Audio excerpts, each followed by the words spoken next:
주의 날 하나님 앞에 예배하러 나오신 우리 모든 성도님들을 주님의 이름으로 환영하고 축복합니다. 우리 앞뒤 분들, 좌우분들하고 한번 인사 나누시겠습니다. 사랑합니다. 축복합니다.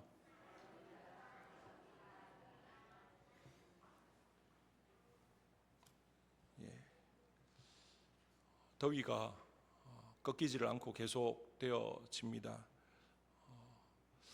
정말 우리의 삶 가운데 이 더위가 끝나지 않고 계속된다면 어떻게 될까라는 생각을 하면 정말 상상하기도 싫은 그런 상황인데요.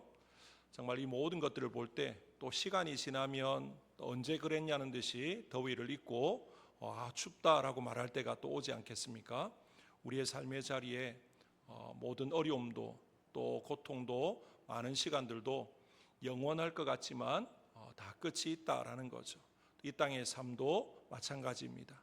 우리가 무엇을 준비하고 또 무엇을 위해 살아가는지 또 이런 상황들을 통해서 다시 한번 더 깨닫고 이 땅을 살아가지만 이 땅이 전부가 아니라 주님과 함께 영원토록 살아갈 그곳이 또 그 영생이 중요하다라는 걸 다시 한번 더 기억하면서 날마다 주님과 동행하시고 또 주님께로 가까이 나아가시는 우리 모든 성도님들 되시기를 주님의 이름으로 축복합니다.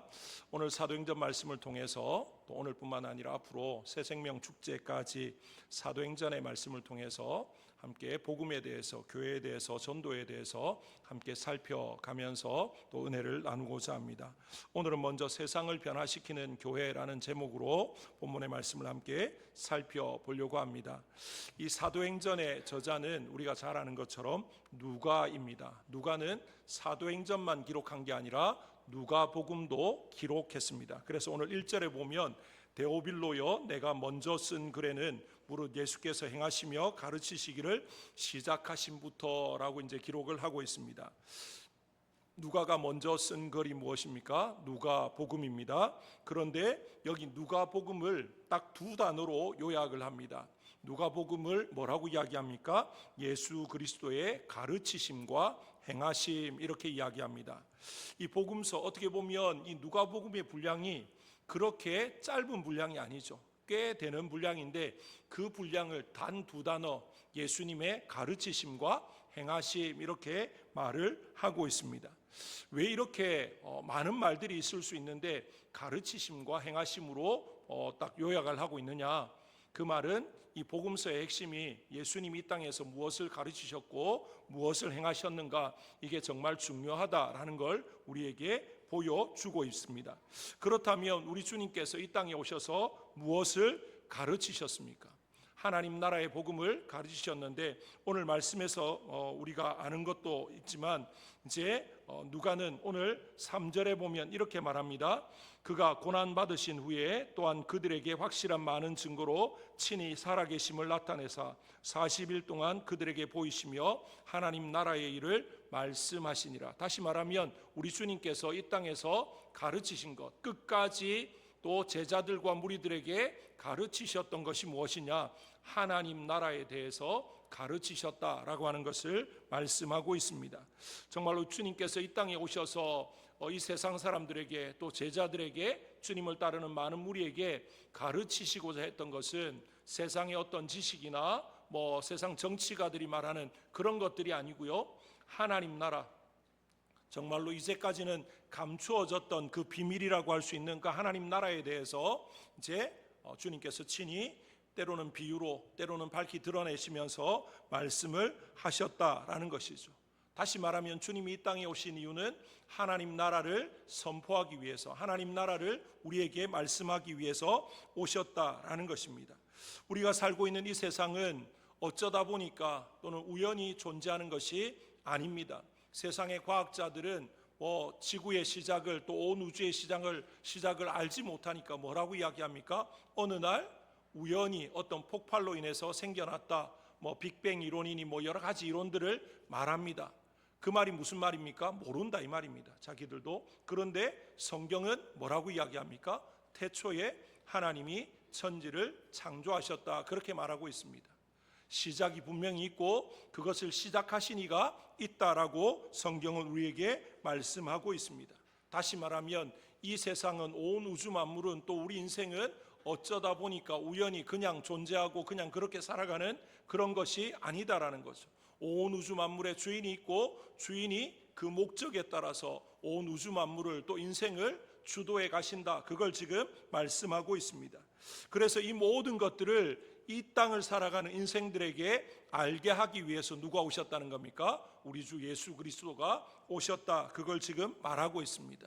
우리가 살아가는 이 시대 앞으로 더더욱 어떻게 보면 하나님에 대해서 적대적이고, 그래서 하나님은 왠지 힘이 없는 것 같고 세상의 과학이나 이론이나 문명은 더 힘이 있는 것처럼 그렇게 비춰질 수 있습니다. 요즘도 보면 그렇습니다. 성경은 비과학적인 것, 그러면서 성경을 반대하면서 진화론이나 또 아까 말씀드렸던 어떤 빅뱅 이론이나 뭐 이 온 우주 만물에 대한 그런 이제 여러 가지 과학적인 이론들은 더 이게 맞는 것처럼 그런 분위기를 조장하는 이런 것들이 아마 시간이 가면 갈수록 더 심해질 것입니다. 과학 문명이 발달하고 인간의 어떤 이제 여러 가지 이제 상황들이 점점 나아져서 아마 지금은 말로만 하는 뭐 달나라에 가고 하는 이런 것들이 그냥 꿈 같은 소리가 아니라 현실이 되어지고, 그러다 보면 자꾸만 어떻게 하겠습니까? 하나님을 인정하기보다 하나님이 아닌 다른 것들을, 또는 인생의 위대함을 또 인간이 곧 하나님인 것처럼 그렇게 말하는 그런 상황들도 얼마든지 펼쳐질 수 있을 것입니다. 그런데 성경은 우리에게 뭐라고 이야기합니까? 이 땅은 유한하다고 이야기합니다. 시작이 있었기 때문에 분명히 끝이 있다고 이야기하고, 이 땅은 결국에는 멸망당하고 어디만 영원하다고 이야기합니까? 하나님 나라가 영원하다라는 것을 말하고 있습니다. 이것이 바로 주님이 이 땅에 오셔서 우리에게 말씀하신 그 가르치심이다라는 것입니다. 그 다음에 복음서에 나타난 우리 예수님의 하신 일은 무엇인가라는 거죠. 그 하신 일은 오늘 말씀의 3절에도 보면 해 받으시기 위해서 오셨다. 어떤 해를 받으시는 겁니까? 우리를 위해서 십자가의 대속의 죽음을 죽는 것, 그게 주님이 이 땅에 오신 이유입니다. 주님이 가르치신 것은 하나님 나라고, 주님이 행하신 것은 이 땅에 오셔서 대속의 제물로서 십자가에 죽으신 것, 그게 주님이 이 땅에서 행하신 일이다라는 거죠. 주님이 이 땅에 오셔서 하신 일이 한두 가지가 아니죠. 병자를 고치시고 뭐 여러 가지 많은 일들을 하셨습니다. 그런데 그 모든 것들은 어디를 향하고 있느냐? 십자가를 향하고 있다라는 것을 우리에게 보여주고 있습니다. 정말로 예수님이 이 땅에 오셔서 그 일들을 행하신 이유는 무슨 문제를 해결하기 위해서입니까? 우리의 죄의 문제, 세상으로는, 인생으로는 도저히 해결할 수 없는 이 죄의 문제를 해결하기 위해서 십자가를 지셨다라는 것입니다.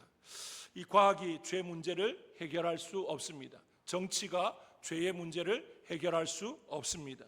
이 죄의 문제는 뭐 과학이 발달하고 문명이 발달하고 뭐 어떤 뭐 여러 가지 아무거나 다 갖다 붙여도 해결할 수 있는 그런 문제가 아니다라는 거죠.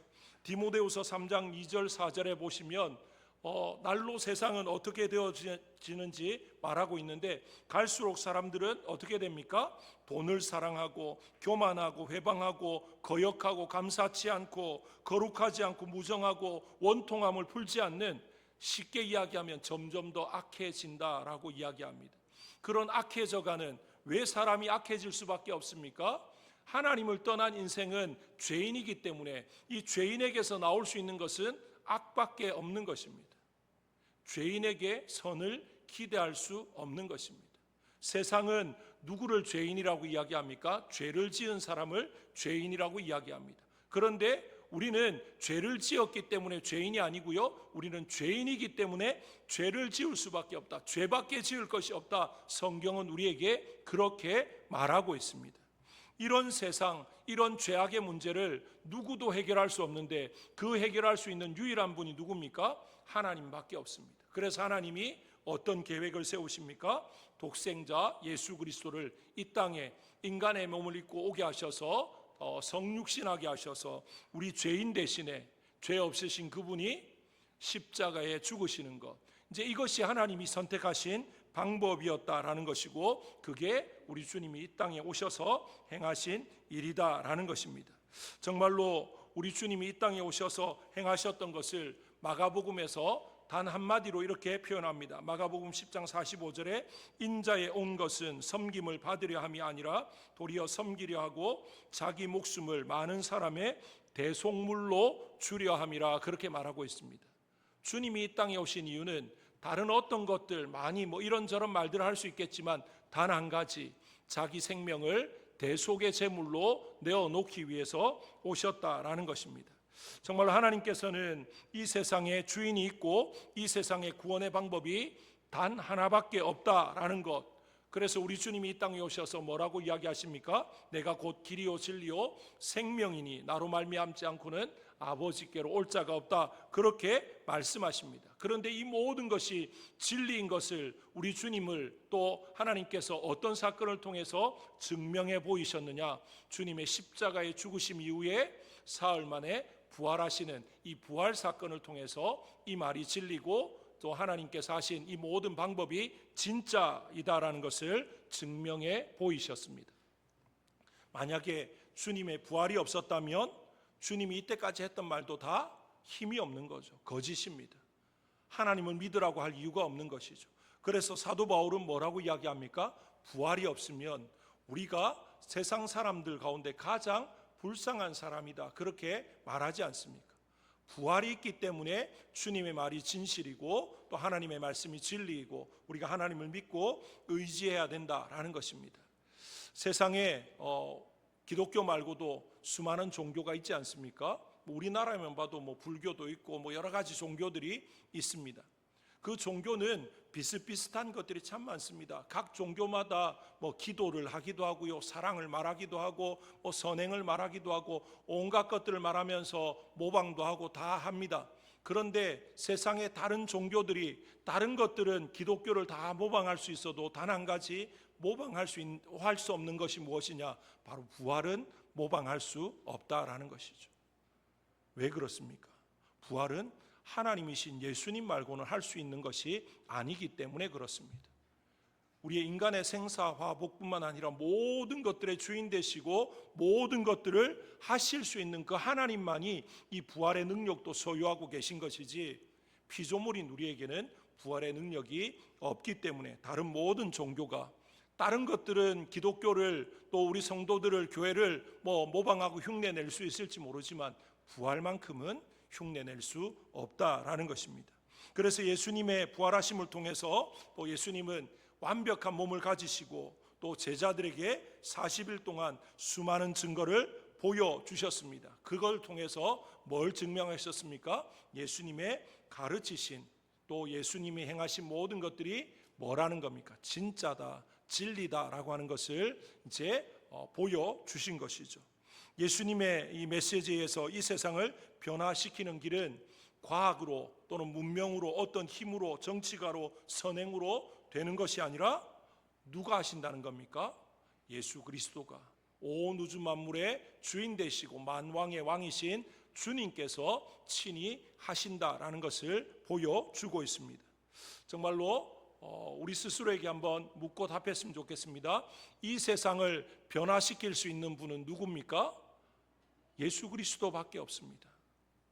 예수 그리스도만이 이 세상을 변화시킬 수 있습니다. 그런데 우리 주님은 십자가에 못 박혀 죽으시고 사흘 만에 부활하셨고 그리고 40일간 이 땅에 계시다가 승천하셨습니다. 이제 더 이상 주님은 이 땅에 우리와 함께 계시지 않습니다. 그러면 세상은 변화시킬 수 없습니까? 아니요.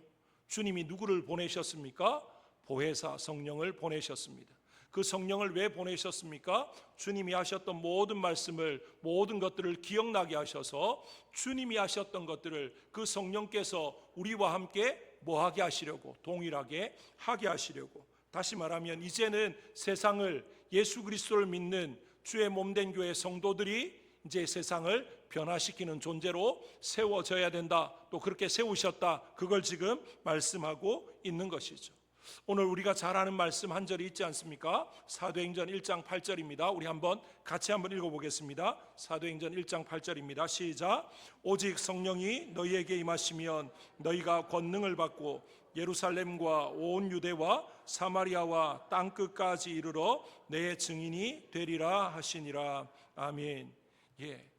이제 누가 세상을 변화시킬 수 있느냐? 예수 그리스도가 세상을 변화시키시는데 그 예수님은 부활승천하셔서 하나님 보좌 우편에 앉아 계십니다. 그러면 더 이상 세상은 변하지 않느냐? 아니요. 그 주님께서 우리에게 사명을 맡기셨고 그 사명을 감당할 수 있도록 누구를 보내주셨습니까? 성령 하나님을 보내주셨습니다. 그래서 성령이 우리에게 임하시면 우리가 뭘 할 수 있습니까? 세상을 변화시킬 수 있다. 그걸 지금 말하고 있습니다. 이 사도행전 1장 8절 말씀이 나오게 된 배경을 보시면요, 그 앞에 보면 제자들은 이제 승천하실 주님을 붙들고 자꾸만 뭘 묻습니까? 세상의 마지막이 언제입니까? 언제 마지막이 이루어집니까? 언제 심판이 이루어집니까? 그걸 묻습니다. 그런데 우리 주님은 제자들에게, 그걸 묻는 무리들에게 뭘 말씀하십니까? 그 세상의 마지막 때가 언제가 끝인지 그게 중요한 게 아니라는 거죠. 중요한 건 뭡니까? 주님 다시 오시는 그날까지 주께서 우리에게 맡겨주신 이 사명, 세상을 변화시키고 복음의 증인된 사명, 이걸 감당해야 되는데 그러기 위해서 우리에게 뭐가 필요하다는 겁니까? 성령의 임재가 필요하다. 그걸 지금 말하고 있습니다.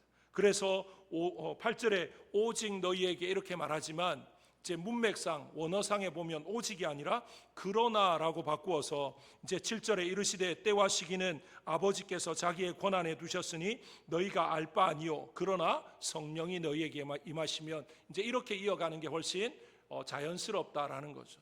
다시 말하면 주님은 지금 언제 세상이 끝납니까? 언제 심판이 이루어집니까? 언제 종말이 옵니까? 이게 우리가 따져야 될 문제가 아니라 우리는 이 땅을 살아가는 동안, 또 하나님이 이 세상을 존재하게 하는 동안 우리에게 주어진 사명, 성령이 임하셔서 그 성령 하나님과 함께 주님이 하셨던 그 일, 세상을 변화시키는 일, 세상 가운데 하나님 나라를 말하고 또 죄의 문제를 해결하신 그 주님의 십자가의 그 복음을 전하는 것, 그게 우리가 해야 될 일이다. 그 일을 감당하기 위해서 성령이 너에게 임하셔야 된다. 그걸 지금 말하고 있다라는 것입니다. 세상을 변화시키는 것은 교회가 크고 화려해야, 또 성도의 수가 많아져야 변화시키는 것이 결코 아닙니다. 주님 혼자 감당하셨던 것인데 그 감당하셨던 것을 자기 백성들에게, 제자들에게 또 사명으로 주셔서 그 일들을 감당하게 하십니다. 다시 말하면 쪽수로, 흔히 세상 말로 하면 쪽수가 많아야 된다라고 말하지만 그걸로 감당하는 게 아닙니다. 옛날에 6.25 전쟁 때 중공군이 인해 전술로 막 이렇게 밀고 내려왔던 그런 시대로, 그런 일들로 이 일들을 감당할 수 있다는 것이 아닙니다. 물론 성도가 많으면 좋겠죠. 또 세상 가운데 기독교 인구가 많으면 좋겠죠. 하지만 그게 전부는 아니다라는 거죠. 단 한 명만 있어도, 하나님께 붙들린 한 사람이라면 그 한 사람을 통해서 하나님은 그 나라와 민족을 나아가서 세계와 열방도 변화시킬 수 있다라는 사실을 믿으시기 바랍니다. 하나님께서 지금 우리 교회를 향해서, 또 우리 모든 성도님들을 향해서 세상을 변화시킬 것을 말씀하시고 기대하시는데, 그러면 어떻게 세상을 변화시킬 수 있느냐? 먼저는 우리가 전인격적으로 하나님을 만나야 됩니다. 하나님에 대해서 성경 말씀에 있는, 그래서 이론적으로 지식적으로 아는 하나님이 아니고요, 인격적으로 만난 그 하나님이 있어야 된다라는 것입니다. 신앙의 체험을 통해서 우리가 세상에 참된 증인이 될 수 있다라는 것입니다. 증인은 뭘 하는 사람입니까?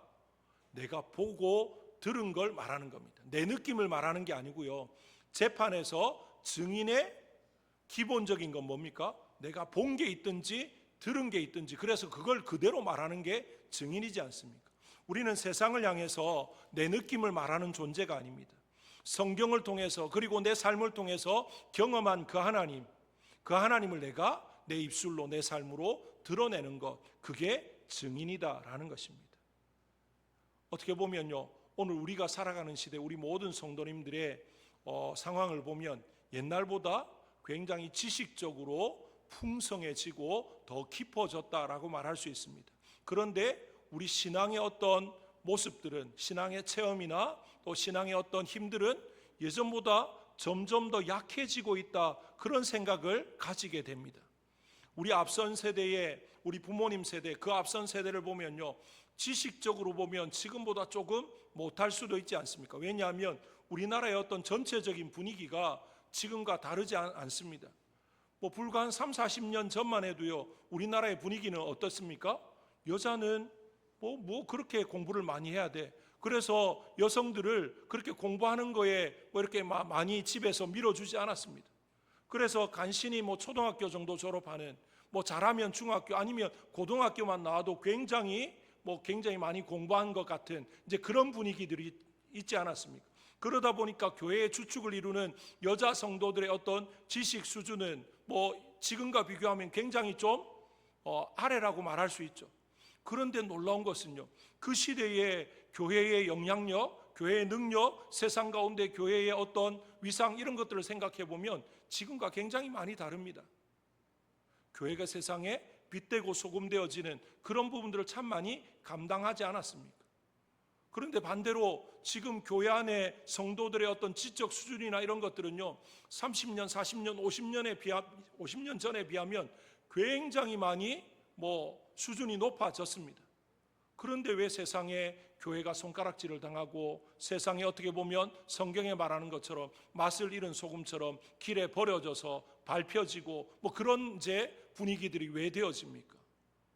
아니, 지적인 수준이 점점 올라갔는데 성경을 읽고 이해하는 것들이 점점 옛날보다 더 좋아졌고, 또 성경을 읽고 이해하고 받아들이기 쉬운 그런 신학서적이나 신앙서적들이 더 풍성해져서 마음만 먹으면 더 이런 것들을 잘할 수 있고, 이제는 옛날처럼 몇 박 며칠 부흥사경회 한다 그러면 막 이렇게 쌀을 또는 이불을 짊어지고 가서 예배를 드리지 않아도 집에 앉아서 인터넷으로 아니면 TV 채널만 돌려도 세계 곳곳에서 드려지는 예배 실황을 다 보고 들을 수 있는데, 왜 우리의 신앙의 어떤 놀라운 능력들, 복음의 능력들은 옛날보다 못한가 이 말이죠.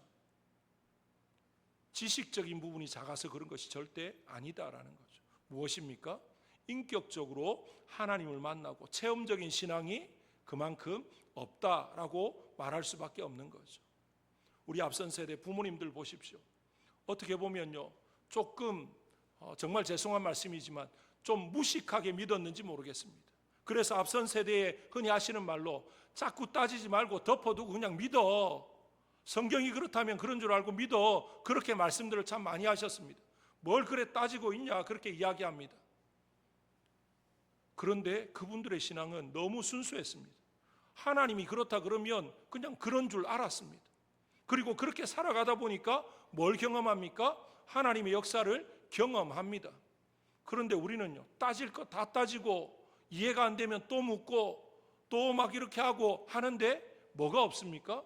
하나님의 살아계심을 경험하지 못합니다. 내 머리는 시원하게 이해가 되고 그런지 모르겠지만 내 마음은 점점 차가워집니다. 우리의 신앙의 모습이 점점 머리만 커지고 가슴은 차갑게 자꾸만 쪼그라드는 그런 모습은 아닌가라는 거죠. 세상을 변화시키려면 지식이 중요한 게 아닙니다.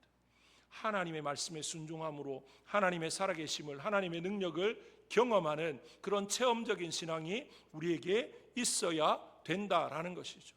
그럴 때 우리의 믿음이 어떻게 됩니까? 힘이 있는 거죠. 우리가 뭔가를 말할 때 내가 경험한 걸 말하는 거하고 어디서 그냥 들어서 어렴풋이 아는 걸 말하는 거하고는요, 말할 때 목소리의 힘이나 모든 것들이 다 다르지 않습니까? 내가 경험하면 누가 뭐라 그래도 아닌 건 아니라고 이야기합니다. 아니라고 막 그냥 목에 핏대를 세우면서 아니라고 그럽니다. 그런데 내가 경험해보지 못한 것, 누군가로부터 들어서 어렴풋이 남아있는 기억을 가지고 말하는데 상대방이 더 큰 소리로 막 강하게 이야기하면 아 그런가 그러고 그냥 슬그머니 그냥 뒤로 빠져버리는 그런 게 있지 않습니까? 우리가 신앙에 있어서는, 복음에 있어서는 어떠해야 됩니까?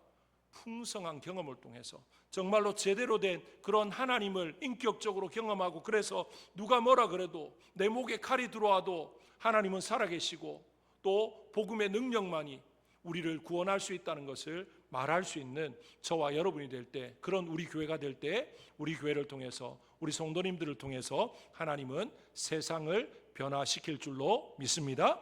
그 다음에 성령의 권능을 받은 자라야만 세상을 변화시킬 수 있다라는 것입니다. 4절 말씀을 같이 한번 읽어보겠습니다. 4절입니다. 같이 읽습니다. 시작. 사도와 함께 모이사 그들에게 분부하여 이르시되 예루살렘을 떠나지 말고 내게서 들은 바 아버지께서 약속하신 것을 기다리라. 아멘. 여기 보니까 아버지께서 약속하신 것이 무엇입니까? 성령입니다. 보혜사 성령을 보내어 주시겠다라고 했고 그 성령을 기다리라 그렇게 지금 말하고 있습니다. 정말로 왜 성령을 기다리라고 이야기합니까? 성령을 통해서 성령이 우리에게 임하고 성령을 통해서 하지 않으면 세상은 변화시킬 수 없습니다. 세상은 눈에 보이는 게 전부가 아니지 않습니까? 눈에 보이지 않는 악한 영이 어둠의 세력들이 이 세상의 모든 것들을 주관하고 있습니다. 그런데 그 악한 영을 대적해서 진정한 승리를 거두지 않고는 세상을 변화시킬 수가 없다라는 것이죠. 눈에 보이는 사람이 적이 아니지 않습니까? 사람이 적이 되면 그 사람을 사랑해야 되는데 그 사람을 우리가 어떻게 해칠 수 있습니까? 성경은 분명히 원수도 사랑하라 그러는데 눈에 보이는 사람이 하나님을 반대한다고 해서 그 사람이 적은 아니지 않습니까? 그 사람을 배후에서 조종하는 악한 영이 어둠의 세력이 우리의 적이고 그 세력을 이겨야 되는데 그런데 성령의 능력을 받지 않고 성령이 우리에게 임하지 않으면 우리는 뭐밖에는 볼 수 없습니까? 우리의 눈에 보이는 육신밖에는 세상밖에는 볼 수 없다는 것이죠. 그렇기 때문에 우리가 성령을 받을 때 성령의 권능을 덧입고 성령의 임재를 경험할 때 진짜 세상을 지배하고 있는 세상을 움직이고 있는 악한 영과 싸워서 이길 수 있기 때문에 세상을 변화시킬 수 있다라는 것입니다. 정말로 저와 여러분이 세상을 변화시키는 이 중차대한 사명을 부여받았다라는 사실을 다시 한 번 더 마음에 새길 수 있길 원합니다. 그런데 이 일은 인간적인 힘으로 감당할 수 있는 게 아니라 누구의 힘으로요? 하나님의 힘으로. 그런데 하나님께서 그 하나님의 힘을 누구를 통해서 우리에게 부어주십니까? 성령을 통해서 부어주신다라는 것입니다. 그래서 성령을 통해서 우리가 하나님의 능력을 덧입고 그래서 이 모든 것들을 이제 감당하고 나갈 때 세상을 어떻게 할 수 있습니까? 변화시킬 수 있다라는 것입니다.